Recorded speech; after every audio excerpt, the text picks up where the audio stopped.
গত 16 ডিসেম্বর মহান বিজয় দিবসের অনুষ্ঠানে জাতীয় সেনাবাহিনীর হেডকোয়ার্টার থেকে তৎকালীন ভারত সরকার ও ভারতীয় সেনাদের ইতিহাস মুছে দেওয়ার চক্রান্ত করা হচ্ছে বলে মঙ্গলবার কংগ্রেস ভবনে আয়োজিত প্রতিবাদ কর্মসূচিতে জানিয়েছে যুব কংগ্রেস সভাপতি নীলকমল সাহা। 1971 সালের 16 ডিসেম্বর ইন্দিরা গান্ধীর নেতৃত্বে এবং ভারতীয় সেনাবাহিনী পাকিস্তান থেকে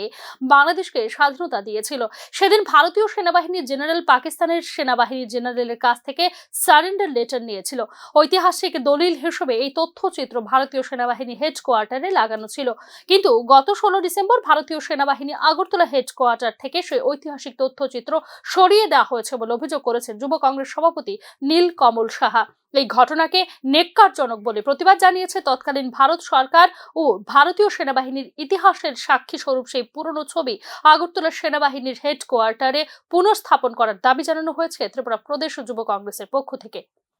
এই নেককারজনক কাজের ধিক্কার জানাই এবং আমরা অতি সত্বর যাতে ইন্ডিয়ান আর্মির অফিস হেডকোয়ার্টার্সে সেই পুরনো ফটো যেখানে ইন্ডিয়ান আর্মির আন্ডারে পাকিস্তানের জেনারেল সারেন্ডার করছে, এই ফটোটা যাতে আবার সেই জায়গাতে পুনঃস্থাপন করে দেওয়া হয়, এই দাবিতে আমরা আজকে ত্রিপুরা প্রদেশ যুব কংগ্রেস এখানে আসছি এবং এই কাজের ধিক্কার আমরা জানাই এবং এই ভারতীয়